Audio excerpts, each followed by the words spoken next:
ரெண்டு பக்கம் பாட்டு சவுண்டாக வச்சுட்டாங்க, ஒன்றுமே செய்ய முடியாது. இருந்தாலும் ஒரு சம்பவம் பார்த்துட்டேன், என்னால் முடியலை. நான் சொல்லியிருக்கேன் ஏற்கனவே, மதன் கௌரிக்கு தான் விஜய் மாதிரி இருக்கோன்னு மனசில் ஆழமாக பதிஞ்சிருக்கு. அவரோட ஆட்டிடியூட் ஃபுல்லாமே விஜய் மாதிரியே இருக்குன்ட்டு.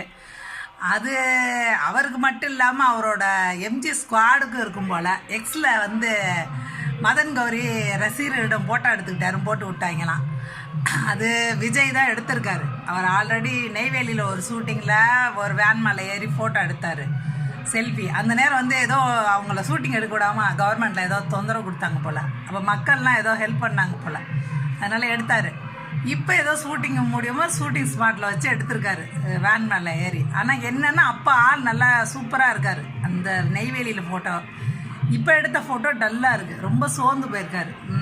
விஜயகாந்த் இறந்த அந்த சோகம், அதுக்கப்புறம் எடுத்த செல்ஃபியாக தான் இருக்குன்னு நினைக்கிறேன். அவர் ஏதோ நிறையா அலைஞ்சது, ஷூட்டிங் ஸ்பாட்டில் முழிச்சது, அது இதுன்னு மீசையை வேற வலிச்சிருக்காரா. அவர் ஆல்ரெடி ரொம்ப முக்கியத்துவம் கொடுப்பார். அதனால தான் மாறு வேஷம் அது இது எதுவுமே போட மாட்டார், கெட்டப் சேஞ்சே பண்ண மாட்டார், அப்படியே நடிப்பார். கெட்டப் சேஞ்ச் பண்ணால் நல்லா இருக்காதுன்னு.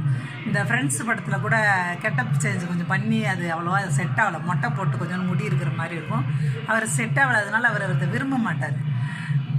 ஆனால் இந்த இதில் அந்த மீசையை வலிச்சது அவருக்கு செட் ஆகலை. கிட்டத்தட்ட நான் கூட ஏதோ பண்ணியிருப்பாங்க, கிராஃபிக்ஸ் மாதிரி ஏதோ பண்ணி வச்சுருக்காங்க போல்.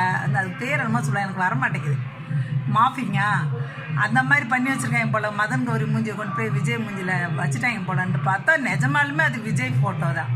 ரொம்ப மனசு கஷ்டமாக இருக்குது. மதன் கௌரியோட விஜயை கம்பேர் பண்ண நான் விரும்பவே இல்லை, நிறைய பேர் விரும்பவே மாட்டாங்க. ரெண்டு பேரோட மூளையே வேறு வேறு மூளை, சரிங்களா? இது களிமண் மூளை, அது தங்கம் மூளை.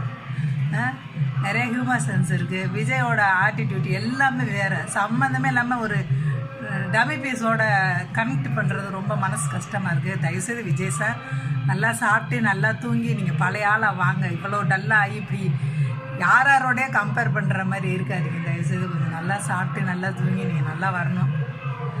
இன்னொரு தடவை இந்த மாதிரி போட்டாலாம் வந்துடக்கூடாது சார்.